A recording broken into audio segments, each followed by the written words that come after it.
अपना परसेप्शन कैसे बने देश में और दुनिया में कि ब्लॉक प्रमुख सबसे ज्यादा उनके हैं, जिला पंचायत अध्यक्ष उनके हैं। इसीलिए मुख्यमंत्री जी के इशारे पर पूरी की पूरी खुली छूट गुंडों को दी गई। डीएमएसपी किसके इशारे पे काम कर रहे थे? डीएमएसपी ने मोबाइल किसके इशारे पे बंद किए हुए थे? इतने बड़े झूठ बोलने वाली सरकार को हटाने के लिए अगर किसी भी छोटे दल का सहयोग लेना पड़ेगा तो समाजवादी पार्टी सहयोग लेगी। सभी छोटे दलों को लाने को एक साथ समाजवादी पार्टी की कोशिश रही। उत्तर प्रदेश में बीडीसी के चुनाव में व्यापक हिंसा देखने को मिली है। जगह जगह मतपत्रों की लूट हुई है, छीने गए हैं, यहां तक कि महिलाओं के साथ बदतमीजी भी हुई है, दुर्व्यवहार हुआ है। ज्यादातर जगहों पर समाजवादी पार्टी के कार्यकर्ताओं के साथ ऐसा हुआ है। इस वक्त हमारे साथ अखिलेश यादव हैं, जो कि समाजवादी पार्टी के राष्ट्रीय अध्यक्ष हैं। सर, आज तक में स्वागत है। ये बताइए कि आपने कल देखा और लखीमपुर खीरी में एक महिला के साथ भी दुर्व्यवहार साफ साफ कैमरे पर दिखाई दिया। आप किस तरीके से इन चीजों को देख?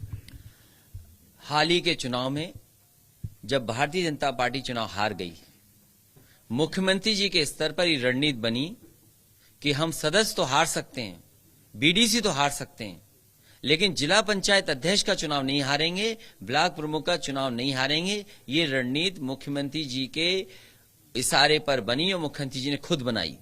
और इसलिए बनाई क्योंकि जनता ने जब चुनाव ने हरा दिया, अपना परसेप्शन कैसे बने देश में और दुनिया में कि ब्लॉक प्रमुख सबसे ज्यादा उनके हैं, जिला पंचायत अध्यक्ष उनके हैं।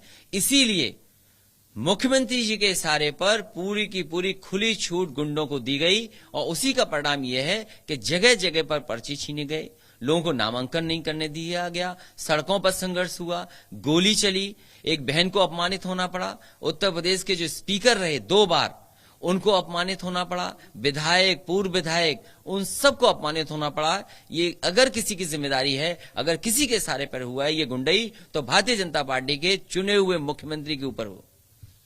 लेकिन आज अगर आप ट्वीट देखें तो मायावती ने जो ट्वीट किया है उसमें वो आप पर ज्यादा हमलावर हैं इसी इशू को लेकर। देखिए, मैं किसी का ट्वीट उसका नहीं ट्वीट देखता हूं जो खुद ट्वीट ना करता हो। और ट्वीट पे क्या लिखा जा रहा है ये हो सकता है उनके विचार हैं, लेकिन समाजवादी पार्टी उनका हमेशा सम्मान करती रही और हम आगे भी सम्मान करेगी। सवाल और लड़ाई भारतीय जनता पार्टी है। दोषी कौन है? डीएमएसपी किसके इशारे पे काम कर रहे थे? डीएमएसपी ने मोबाइल किसके इशारे पे बंद किए हुए थे? आखिरकार उत्तर प्रदेश के लॉ एंड ऑर्डर का किसकी जिम्मेदारी है? कोई जिम्मेदार है तो मुख्यमंत्री और भारतीय जनता पार्टी सरकार के लोग हैं और ये जनता देख रही है। अगर बहन के साथ अपमान हुआ है, बहन की साड़ी खींची गई है, उसका सामान छीन लिया गया, उसकी ज्वेलरी छीन ली गई, अगर उसके पर्स में जो पैसे रखे थे वो छीन लिए गए, तो क्या उत्तर प्रदेश की माएं बहनें नहीं देख रही? समय आएगा तो इस भारतीय जनता पार्टी को उखाड़ फेंकी हुई उत्तर प्रदेश की माताएं बहनें।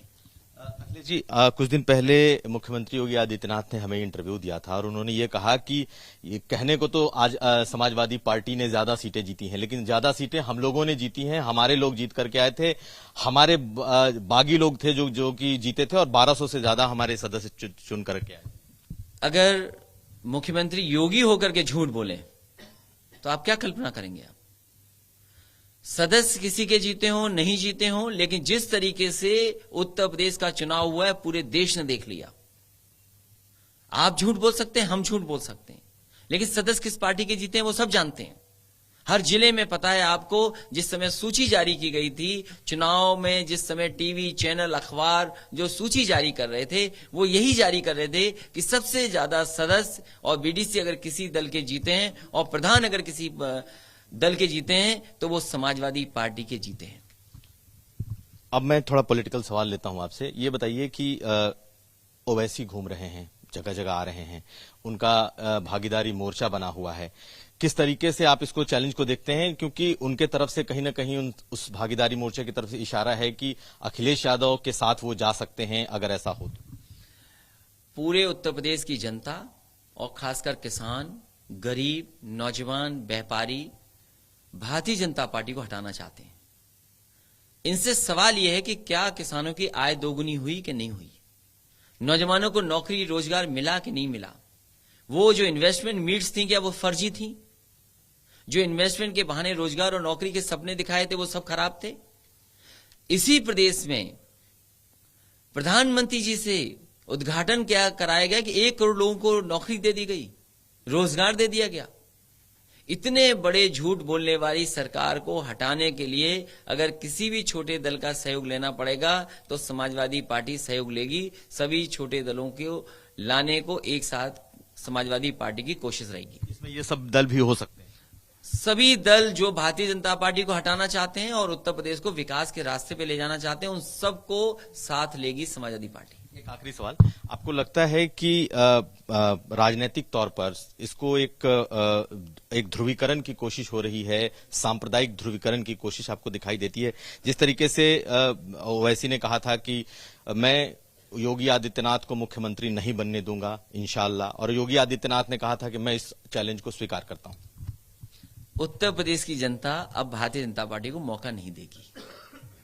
ये जनता का चुनाव होने जा रहा है। लीडर्स क्या कह रहे हैं वो सवाल नहीं है। उत्तर प्रदेश की जनता भारतीय जनता पार्टी को हटाने जा रही है। ये सबसे बड़ी खुशखबरी है। धन्यवाद। हमारे साथ थे अखिलेश यादव, साफ तौर पर कह रहे हैं कि जिस तरीके से छोटे दल हैं, तमाम दलों को वो अपने साथ लेंगे और उनके साथ गठबंधन करेंगे। कुमार अभिषेक, लखनऊ।